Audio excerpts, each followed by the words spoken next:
नमस्कार दोस्तों, स्वागत है आपका अपने YouTube चैनल गो एजुके स्टूडियो में। प्यारे दोस्तों, आज की इस वीडियो में हम आपके सामने एक बहुत ही इम्पोर्टेंट टॉपिक लेकर आए हैं और इस टॉपिक का नाम है संसद।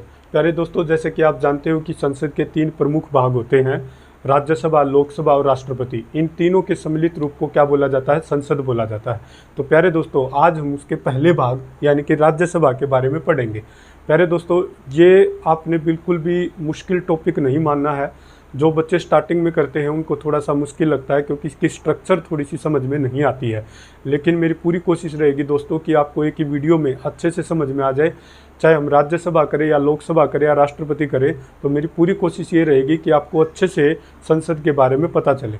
प्यारे दोस्तों, बहुत सारे क्वेश्चन यहाँ से हर परीक्षा के अंदर आते हैं, घुमा फिरा के किसी न किसी प्रकार से क्वेश्चन पूछ लिया जाता है। तो मेरे प्यारे दोस्तों, शुरू करते हैं इस वीडियो को। और उससे पहले हम थोड़ी सी बेसिक चीज़ें इसके बारे में जान लेते हैं कि क्या कुछ चीज़ें होती हैं। जैसे कि सबसे पहले हमें पता है कि हमारे देश की जो सबसे बड़ी राष्ट्रीय विधायिका होती है वो है संसद। संसद एक ऐसी, मान सकते हो कि एक ऐसी संस्था है जिसने अगर कोई निर्णय ले लिया या जिसने कोई कानून बना दिया या कोई बिल बना दिया तो वो अंतिम होगा, ठीक है, वो सबसे ऊपर होगा और उसको हर किसी को उसको मानना पड़ेगा।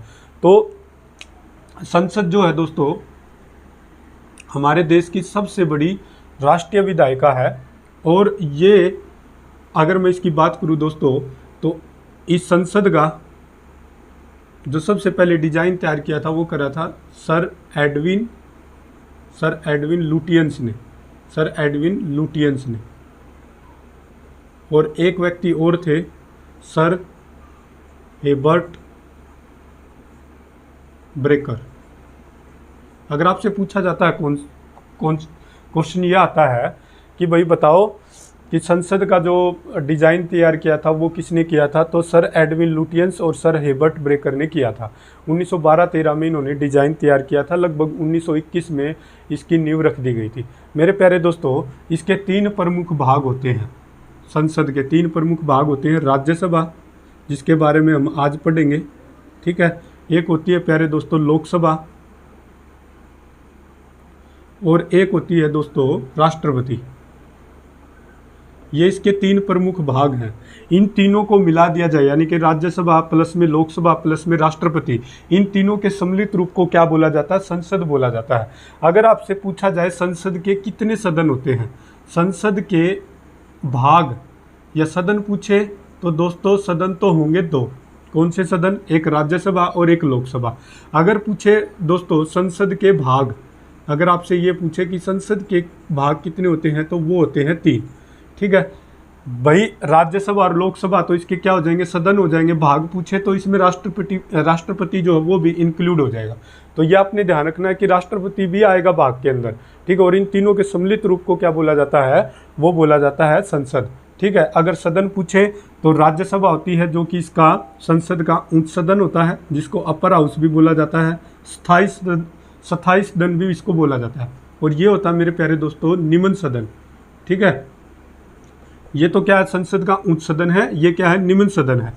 अब अगर हम देखें दोस्तों, मैंने जैसे कि आपको बताया भी था जब हमने आर्टिकल किए थे कि जो हमारे संविधान में आर्टिकल 79 है वो किसके बारे में बताता है? संसद के बारे में बताता है। और राज्यसभा के बारे में कौन सा आर्टिकल है? वो है 80, आर्टिकल नंबर 80, यानी कि 80 आर्टिकल जो है वो राज्यसभा के बारे में बताता है। और 81 जो आर्टिकल है वो लोकसभा के बारे में बताता है। मेरे प्यारे दोस्तों, राष्ट्रपति के बारे में हमने 52 पढ़ा था, जिसमें राष्ट्रपति का पद था। 53 में राष्ट्रपति के शक्ति और कार्य थे। 54 में राष्ट्रपति का निर्वाचन या चुनाव था। 61 में राष्ट्रपति पर महाभियोग लगाया जा सकता है, उसके बारे में था। और 72 में राष्ट्रपति को समाधान की कुछ शक्तियाँ मिली हुई हैं, तो वो हमने राष्ट्रपति के कुछ आर्टिकल वगैरह पढ़े हुए। तो ये सारी चीज़ें भी हमने आर्टिकल में पढ़ी हुई थी मेरे प्यारे दोस्तों। कि संसद, अगर आपसे पूछा जाए सदन कितने हैं? 2 सदन हैं। एक तो है उच्च सदन जिसको राज्यसभा बोला जाता है, एक निम्न सदन है जिसको लोकसभा बोला जाता है, ठीक है। संसद के भाग पूछे तो 3 होते हैं, राज्यसभा, लोकसभा और राष्ट्रपति। इन तीनों के सम्मिलित रूप को क्या बोला जाता है? संसद बोला जाता है। अब प्यारे दोस्तों, क्वेश्चन ये उठता है, हमने जो करना है आज, अब हमने करना है संसद का पहला भाग यानी कि राज्यसभा। आप कोई भी कर सकते हो, तीनों ही इसके इम्पोर्टेंट पार्ट हैं, ठीक है। लेकिन हम सबसे पहले राज्यसभा के बारे में पढ़ेंगे। दूसरी वीडियो में हम लोकसभा के बारे में पढ़ेंगे और फिर हम राष्ट्रपति के बारे में पढ़ेंगे। मेरे प्यारे दोस्तों, आज हम पढ़ने जा रहे हैं राज्यसभा के बारे में। तो मेरे प्यारे दोस्तों इसके अन्य नाम और क्या क्या हो सकते हैं वो हमने देखना है। प्यारे दोस्तों इसको पहले काउंसिल्स ऑफ स्टेट्स के नाम से जाना जाता था, काउंसिल ऑफ स्टेट्स के नाम से इसको जाना जाता था। 1954 से पहले इसको काउंसिल्स ऑफ स्टेट्स के नाम से जाना जाता था, किसको, राज्यसभा को। फिर 1954 में इसका जो नाम पड़ा वो राज्यसभा पड़ गया। 1954 में इसका नाम क्या पड़ा, राज्यसभा पड़ गया। मेरे प्यारे दोस्तों अब आपको ध्यान रखना है कि इसको और अगर हम नाम जाने, ये तो था पहले नाम काउंसिल्स ऑफ स्टेट, 1954 में राज्यसभा के नाम से इसको जाना गया। अब इसका मैंने बताया है कि इसको उच्च सदन भी बोला जाता है, ठीक है। उच्च सदन किसका है, संसद का उच्च सदन है, ठीक है। और इसको स्थायी सदन भी बोला जाता है, स्थायी सदन, संसद का स्थायी सदन। संसद का स्थायी सदन कौन सा होता है, राज्यसभा होता है। उच्च सदन कौन सा होता है, राज्यसभा होता है। प्यारे दोस्तों इसको स्थायी सदन बोलने के पीछे कारण है कि ये एक ऐसा सदन है जिसको कभी भी भंग नहीं किया जा सकता, ठीक है, जिसको कभी भी भंग नहीं किया जा सकता, भंग नहीं किया जा सकता, इसीलिए भंग नहीं किया जा सकता, इसीलिए इसको स्थायी सदन भी बोला जाता है। कुछ विशेष परिस्थितियों में, जैसे इसमें विशेष व्यक्तियों का चुनाव किया जाता है, इसमें राज्यसभा में राष्ट्रपति द्वारा भी 12 विशेष व्यक्तियों का चुनाव किया जाता है, तो इसलिए इसको कई बार विशेषज्ञ सदन के नाम से भी जाना जाता है।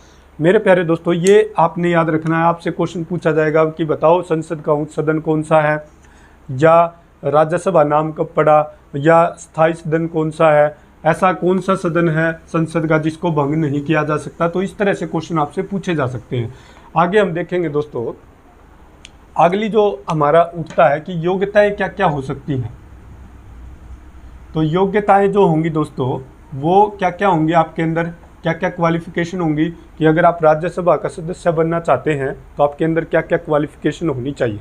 तो सबसे इम्पोर्टेंट है कि सबसे पहले तो आप भारत के नागरिक हो, भारत के नागरिक होना बहुत ज़रूरी है। सबसे पहली तो ये कंडीशन है कि भारत के नागरिक हो, ठीक है। दूसरी कंडीशन है न्यूनतम आयु, आपकी न्यूनतम आयु कितनी होनी चाहिए दोस्तों, 30 वर्ष होनी चाहिए। न्यूनतम आयु कितनी होनी चाहिए, 30 वर्ष। तो आपकी न्यूनतम आयु कितनी हो, 30 वर्ष हो। उसके बाद बात करें दोस्तों मानसिक तौर पर या मानसिक रूप से कैसे होनी चाहिए, मानसिक रूप से स्वस्थ होनी चाहिए, मानसिक रूप से स्वस्थ हो, मानसिक रूप से कैसे हो, स्वस्थ हो। कोई गवर्नमेंट जॉब वगैरह का कोई लाभ ना ले रहे हो, कोई गवर्नमेंट जॉब पर ना हो, कोई गवर्नमेंट जॉब पर ना हो या उसका लाभ ना ले रहे हो, ठीक है। और दोस्तों दिवालिया ना हो, पागल ना हो। तो ये तो कॉमन सी बातें हैं। मेन आपको याद रखना है कि न्यूनतम आयु 30 वर्ष बहुत बार पूछी जाती है कि बताओ कि राज्यसभा का सदस्य बनने के लिए न्यूनतम आयु कितनी होनी चाहिए, तो वो होनी चाहिए 30 वर्ष। बहुत बार परीक्षाओं के अंदर ये क्वेश्चन पूछा गया है, तो आपको याद रखना है, ठीक है। और बाकी तो जो कॉमन सी चीज़ें हैं ये तो आपको पता ही होंगी। आगे देखते हैं दोस्तों कि कार्यकाल कितना होता है, कितने वर्ष का कार्यकाल एक जब सदस्य चुना जाता है राज्यसभा का, तो वो कितने वर्ष के लिए चुना जाता है। तो कार्यकाल यानी कि तो कार्यकाल दोस्तों होता है, इसमें जो सदस्य चुना जाता है, मैं राज्यसभा की बात नहीं कर रहा हूँ, राज्यसभा के सदस्य की बात कर रहा हूँ। तो राज्यसभा का जो सदस्य होता है वो 6 वर्ष के लिए चुना जाता है। कितने वर्ष के लिए, 6 वर्ष के लिए। राज्यसभा का कार्यकाल 6 वर्ष का नहीं है, बल्कि राज्यसभा के जो सदस्य होते हैं उनका कार्यकाल 6 वर्ष का होता है, ठीक है। तो 6 वर्ष के लिए चुना जाता है। और आपको ध्यान रखना दोस्तों, राज्यसभा के 1/3 सदस्य, 1/3 सदस्य प्रत्येक 2 वर्ष बाद, प्रत्येक 2 वर्ष बाद रिटायर हो जाते हैं, रिटायर हो जाते हैं या सेवानिवृत्त हो जाते हैं, ठीक है। तो आपको ये याद रखना है, सेवानिवृत्त हो जाते हैं। यानी कि प्रत्येक 2 वर्ष बाद जितने भी सदस्य थे उनमें से 1/3 सदस्य क्या हो जाते हैं, रिटायरमेंट ले लेते हैं। अब जितने रिटायरमेंट हुए 1/3 सदस्य, उन्हीं के स्थान पर 1/3 सदस्यों का चुनाव कर लिया जाता है, जिससे क्या हो जाता है कि संख्या जो है वो समान बनी रहती है। प्रत्येक 2 वर्ष बाद ये नियम है कि प्रत्येक 2 वर्ष बाद 1/3 सदस्य क्या लेंगे, रिटायरमेंट लेंगे।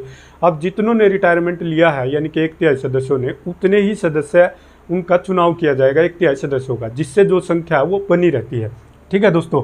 तो ये आपने ध्यान रखना है, इसको बिल्कुल भी कंफ्यूज नहीं होना है। मैं फिर से एक बार इसको और अच्छे से समझा देता हूँ, अगर आपको ये बात समझ में नहीं आई है तो देखो, जैसे मान लो कि 66 सदस्य हैं टोटल, ये मानने के लिए 66 आपको याद नहीं रखना, बस ये मानने के लिए है।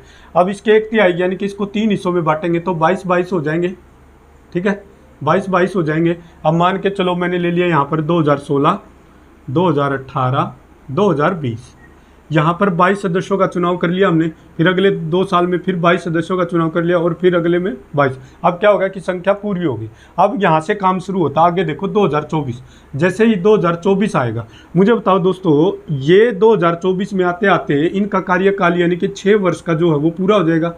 अब जैसे ये यहाँ पर आएंगे, इनका तो कार्यकाल पूरा हो जाएगा ना 6 वर्ष का। जैसे इनका 6 वर्ष का कार्यकाल पूरा होगा तो दोस्तों ये रिटायरमेंट ले लेंगे। क्या ले लेंगे? रिटायरमेंट। तो ये रिटायरमेंट ले लेंगे तो अब क्या है कि संख्या तो 22 कम होगी। अब ये संख्या तो कम होगी ना, इतने रिटायरमेंट ले लिए, लेकिन संख्या तो समान बनाए रखनी है ना। तो जितनों ने रिटायरमेंट लिया उतने ही क्या करवा लेंगे, और का चुनाव कर लिया जाएगा।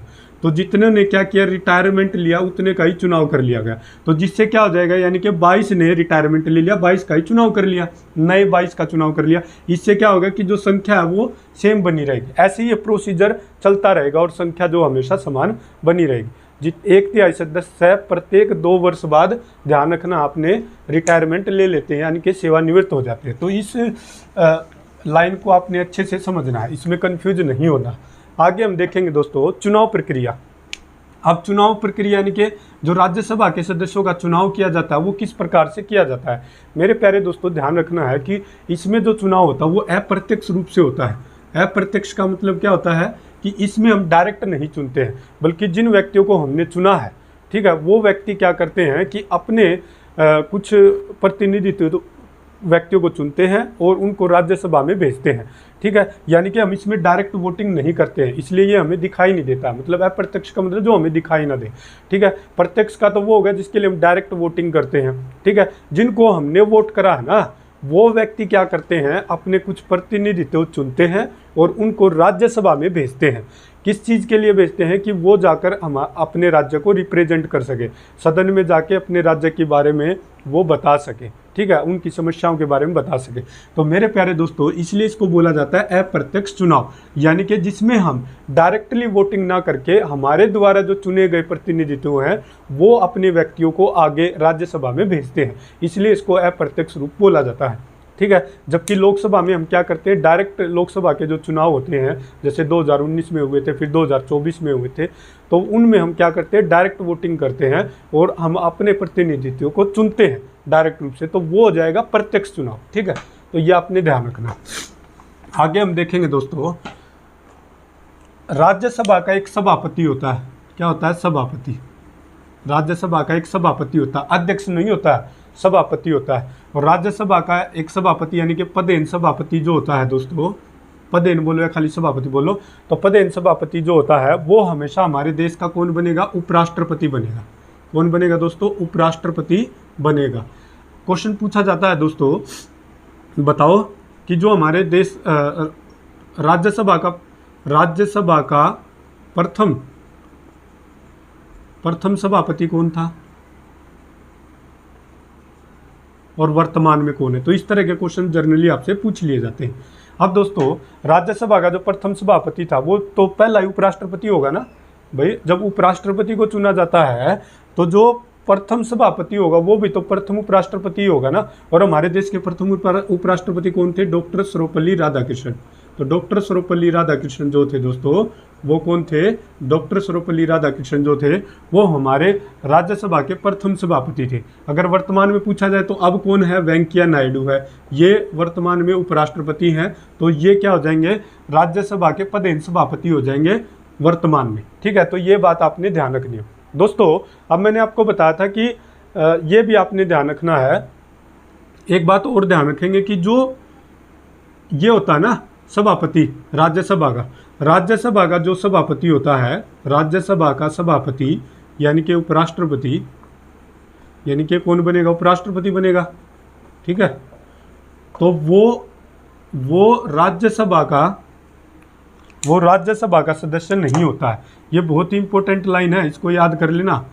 वो राज्यसभा का सदस्य नहीं होगा, मतलब ये सभापति तो होता है, लेकिन राज्यसभा का सदस्य नहीं होता है। इस बात को आप नोट कर लेना कि जो राज्यसभा का सभापति होता है वो राज्यसभा का सदस्य नहीं होता है, उपराष्ट्रपति, क्योंकि ये अपने पद पर पहले ही भाई उपराष्ट्रपति है ये, ठीक है। तो मेरे प्यारे दोस्तों एक बात और ध्यान रखनी है कि उपराष्ट्रपति को उपराष्ट्रपति के नाम पर कोई भी सैलरी नहीं मिलती है। उपराष्ट्रपति को उपराष्ट्रपति के पद के नाम पर उसके तौर पर उसको कोई सैलरी नहीं मिलती है, क्योंकि उपराष्ट्रपति राज्यसभा का सभापति होता है, इसलिए उसको सैलरी दी जाती है। अदरवाइज उपराष्ट्रपति के नाम की उसके कोई सैलरी नहीं होती है। ये बात आपने ध्यान रखनी है। सैलरी किस तौर पर मिलती है? क्योंकि वो राज्यसभा का सभापति होता है, ठीक है। तो ये आपने ध्यान रखनी दोस्तों। एक मैंने बात बताई दोस्तों कि राज्यसभा का अगर कोई सदस्य बनेगा तो उसकी न्यूनतम आयु कितनी होनी चाहिए? 30 वर्ष। लेकिन इसकी न्यूनतम आयु कितनी होगी दोस्तों सभापति की? ये थोड़ी सी डिफर करेगी। उसके पीछे रीजन क्या है दोस्तों? ये हमारे देश का उपराष्ट्रपति है। सभापति होने से पहले क्या है? उपराष्ट्रपति। और उपराष्ट्रपति बनने से पहले बनने के लिए आपकी न्यूनतम आयु 35 वर्ष होनी चाहिए, ना कि 30 वर्ष। अरे उपराष्ट्रपति चुना जाएगा, और उपराष्ट्रपति कौन चुना जाएगा? जिसकी न्यूनतम आयु 35 वर्ष होगी। तो 35 वर्ष का तो कम से कम होगा। तो जब राज्यसभा का सभापति उपराष्ट्रपति होगा तो इसका कहने का अर्थ है कि भाई वो 35 वर्ष से तो कम होगा नहीं। लेकिन ये आपने क्या, मैं यहाँ से क्या समझाना चाहता हूँ, ध्यान से सुनो कि राज्यसभा का जो कोई भी सदस्य चुना जाएगा वो 30 वर्ष का चुना जाएगा। न्यूनतम आयु उसकी 30 वर्ष होनी चाहिए, न्यूनतम, ठीक है। और राज्यसभा का जो सभापति होगा यानी कि उपराष्ट्रपति, उसकी न्यूनतम आयु कितनी होती है दोस्तों? वो होती है हमारी 35 वर्ष। तो आपको ये ध्यान रखना, ठीक है। अब हम बात करेंगे दोस्तों, अब राज्यसभा के उपसभापति के बारे में हम जानेंगे। जब राज्यसभा का सभापति एब्सेंट होगा, ठीक है, तो किसी भी विशेष परिस्थिति में वो एब्सेंट हो सकता है भाई, ठीक है। तो उसकी जगह पर काम करेगा एक उपसभापति। कौन काम करेगा? उपसभापति। तो राज्यसभा का उपसभापति। अब ये उपसभापति कौन होता है इसके बारे में भी जान लो दोस्तों। ये राज्यसभा के सदस्यों में से ही एक सदस्य होता है। राज्यसभा के सदस्य अपने में से ही एक सदस्य को क्या करते हैं? उपसभापति चुनते हैं, ठीक है। तो राज्यसभा के सदस्य अपने में से ही एक व्यक्ति को उपसभापति चुनते हैं, ठीक है। अब चुनते कि भाई इसका मेन काम तो यही होता है कि जब सभापति एब्सेंट होता है तो उसकी जगह पे काम करेगा उपसभापति, ठीक है दोस्तों। आपने ये ध्यान रखना। आपसे प्रथम पूछा जा सकता है कि प्रथम उपसभापति कौन थे राज्यसभा के, ये पूछा जा सकता है। वर्तमान में पूछा जा सकता है। तो जो प्रथम थे SV कृष्णमूर्ति राव, तो ये आपने ध्यान रखना है। तो ये पहले कौन थे? ये पहले राज्यसभा के उपसभापति थे। वर्तमान में पूछा जाए तो दोस्तों ये अब जो फिलहाल हैं हरिवंश नारायण सिंह। हरिवंश नारायण सिंह ये वर्तमान में कौन है?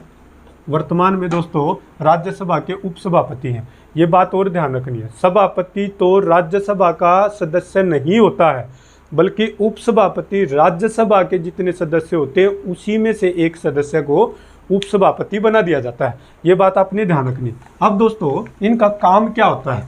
इनका काम होता है दोस्तों, अब देखो, अब इतने सारे सदस्यों को संभालना है तो उसका एक हेड बना दिया जाता है, और वो हेड होता है, ठीक है, सभापति। भाई इतनी सारी, मान लो पूरी राज्यसभा को संभालना है तो उसको संभालने के लिए एक हेड बना दिया जाता है जिसको हम बोलते हैं सभापति, ठीक है। तो सभापति बना दिया जाता है। अब सभापति कौन होता है दोस्तों? वो होता है उपराष्ट्रपति।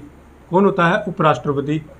अब उपराष्ट्रपति जो है वो सभापति बनने से पहले उपराष्ट्रपति है देश का, सिंपल सी बात है। अब जब हमारे देश में राष्ट्रपति का पद खाली हो जाता है या किसी कारणवश राष्ट्रपति की मृत्यु हो जाती है तो आपको पता है उसकी जगह पर कौन काम करता है? उपराष्ट्रपति काम करता है। ये बात भी आप जानते हो। अब जब उपराष्ट्रपति राष्ट्रपति के पद पर काम करेगा तो सभापति में के रूप में समझ सकते हो ना, वहाँ पर सीट खाली हो जाएगी। तो वहाँ पर फिर उसकी जगह पर काम जो करने आएगा वो उपसभापति काम करने के लिए आएगा। यानी कि जब सभापति एब्सेंट होगा तो उसकी जगह पर काम करने के लिए कौन आएगा? उपसभापति आएगा। तो ये इतने सारे मेंबर्स को हैंडल करने के लिए, उनकी बात सुनने के लिए, ठीक है, तो इनका क्या किया जाता है? इनकी नियुक्ति की जाती है। तो आपको ये ध्यान रखना, ठीक है। तो कोई ऐसी बड़ी बात नहीं है। अब आगे देखेंगे हम दोस्तों कि भाई जो राज्यसभा सीटें होती हैं वो क्या कुछ है राज्यसभा सीटें। अब हम राज्यसभा सीटें के बारे में पढ़ेंगे। तो राज्यसभा सीटें बहुत ही सिंपल है, आपको एक बार ध्यान से समझना। अधिकतम तो हो सकती है दोस्तों 250, ये आपको ध्यान रखनी है। अधिकतम 250 हो सकती है। अधिकतम सीटें कितनी हो सकती हैं, 250 हो सकती हैं, जिसमें से जो 12 सदस्य हैं वो राष्ट्रपति के पास होंगे। ऐसी शक्ति राष्ट्रपति के पास है कि भाई वो 12 सदस्यों को, यानी कि राज्यसभा के 12 सदस्यों को राष्ट्रपति चुन सकता है। और वो ऐसे होंगे जो किसी कला, साहित्य, विज्ञान, कला, साहित्य, विज्ञान या समाज सेवा, या जिसको सहकारिता भी बोल देते हैं, इन 4 फील्ड्स में, ठीक है, कोई विशेष महारत हासिल की हो, कोई विशेष एक्सपीरियंस उन्होंने हासिल किया हो, या देश के लिए कुछ बड़ा करके दिखाया इन चीज़ों में, कला, साहित्य, विज्ञान, समाज सेवा। और ध्यान रखना, खेल भी कला के अंदर आता है, खेल भी कला के अंदर आता है। तो ये आपने ध्यान रखना दोस्तों, कला, साहित्य, विज्ञान, समाज सेवा। तो आप देख सकते हो कि इन फील्ड्स में जो बहुत ही मतलब महारथी होंगे तो उनको राष्ट्रपति चुन सकता, मनोनीत कर सकता, नॉमिनेट कर सकता है। तो आपको ये ध्यान रखना। तो 250 में से 12 तो किसके पास शक्ति है, राष्ट्रपति के पास। इनमें से कितने बच गए अब, 238। ये 238 जो होंगे वो राज्य से और यूटी से चुने जाएंगे, केंद्र शासित प्रदेशों से चुने जाएंगे, राज्य से और यूटी से चुने जाएंगे। दोस्तों ये आपने ध्यान रखना। और ये भी ध्यान रखना, कला, साहित्य, विज्ञान और समाज सेवा या सहकारिता बोल सकते हैं इसको, इन चारों फील्ड में से होने चाहिए, तभी वो राष्ट्रपति उनको चुन सकता है। ठीक है ना, ये राष्ट्रपति के पास शक्ति है। अब दोस्तों ये तो अधिकतम संख्या है, लेकिन वर्तमान में हमारी कितनी संख्या है, केवल 245 संख्या है। ध्यान से सुनो मैं क्या कह रहा हूँ।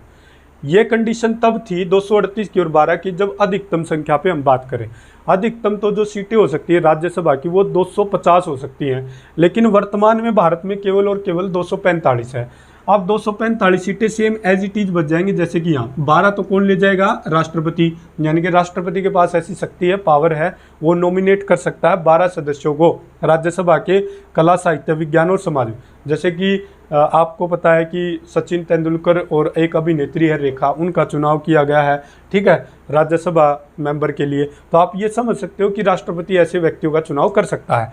तो 245, अब कितने बच गए भाई, 233। अब 233 सदस्य ये कहाँ से आएंगे, राज्य से और यूटी से आएंगे।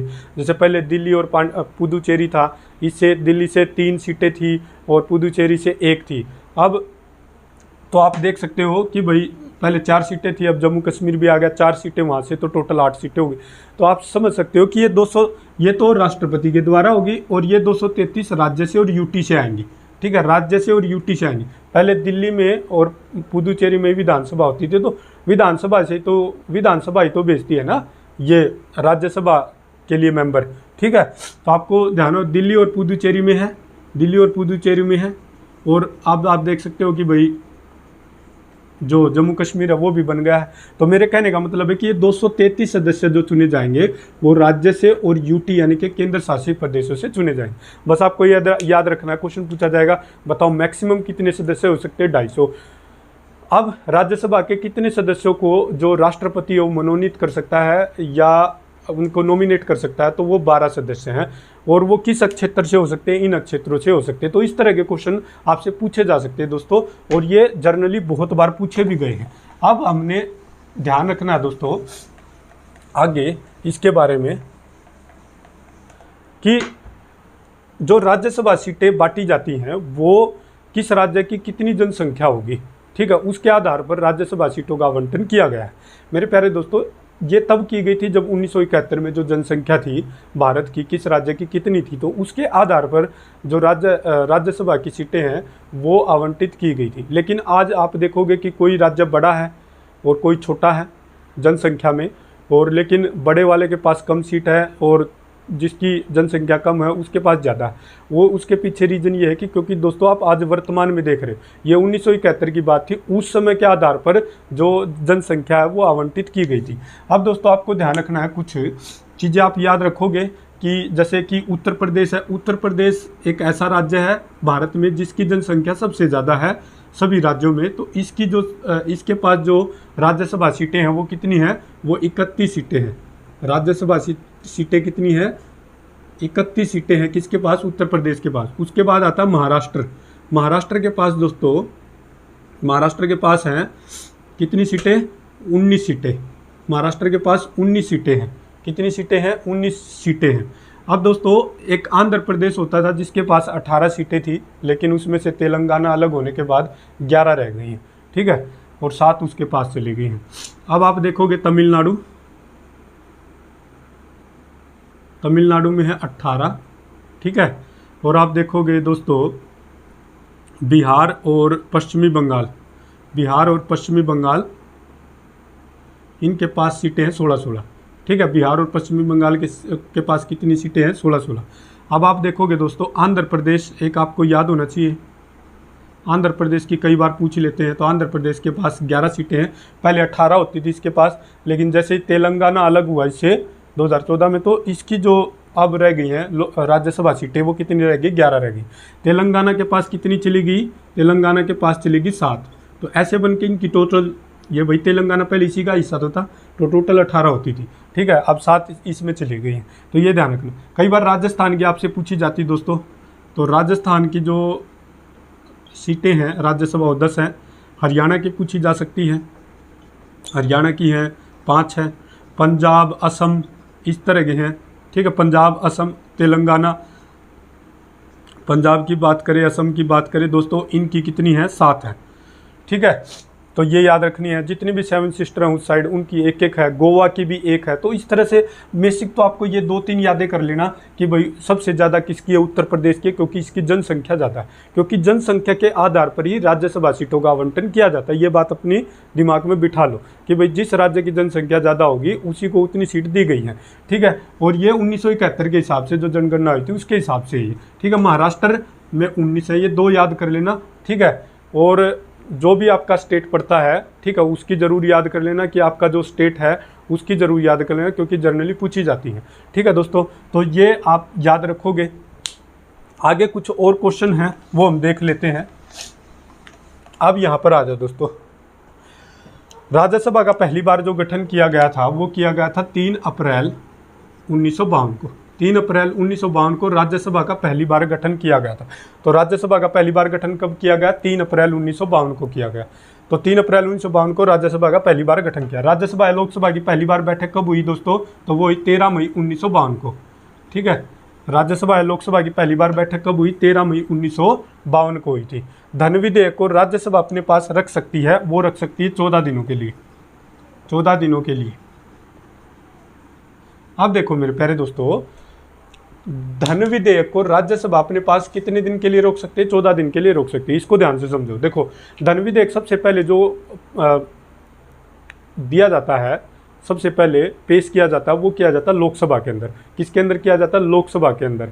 अब ऐसा नहीं है कि लोकसभा के अंदर ही पेश किया जाता है और किसी के पास ही नहीं जाता, फिर वो राज्यसभा के पास, जब वहाँ से पारित हो जाता है, लोकसभा से पारित हो जाता है, तो फिर वो राज्यसभा के पास भेजा जाता है। और राज्यसभा के पास केवल 14 दिन होते हैं उसको पारित करने के लिए, ठीक है ना। वो उसमें संशोधन कर सकती है और ना उसके लिए मना कर सकती है।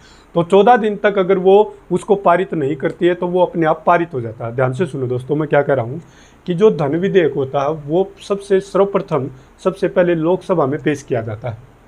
अब लोकसभा में पारित होने के बाद वो फिर राज्यसभा में भेजा जाता है।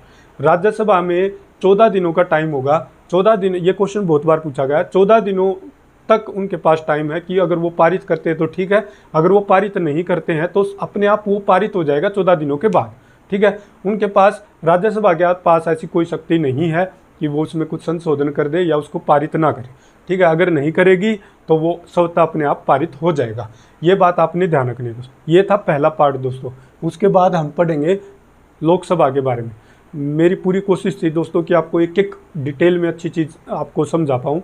और मेरी, अगर आपको लग रहा है दोस्तों कि आपको बातें अच्छे से समझ में आ रही है तो आपको दूसरी वीडियो भी अच्छे से समझ में आ जाएगी, क्योंकि जिसको ये सारी बेसिक बातें पता है उसको सेकंड वीडियो यानी कि लोकसभा वाली वो बहुत आसान होने वाली है, ठीक है। और ऐसे ऐसे करके आपकी जो पॉलिटी है वो बहुत आसान हो जाएगी, ठीक है। एक एक टॉपिक को आप जब अच्छे से समझोगे तो मेरे प्यारे दोस्तों, आई होप मैं आपको ये सारी चीज़ें समझाने में सफल रहा हूँगा। अगर आपको वीडियो अच्छी लग रही है, आपको कंटेंट पसंद आ रहा है, तो प्यारे दोस्तों आप वीडियो को लाइक करें, शेयर करें और चैनल को सब्सक्राइब करें दोस्तों। अपने दोस्तों के साथ शेयर करें आप इस वीडियो को, ठीक है। और दोस्तों अगर आपको ये सच में चीज़ें पसंद आ रही हैं तो आप चैनल को ज़रूर देखें, सब्सक्राइब भी करेंगे। तो इसी के साथ हम दोस्तों आपसे विदा लेते हैं। जय हिंद।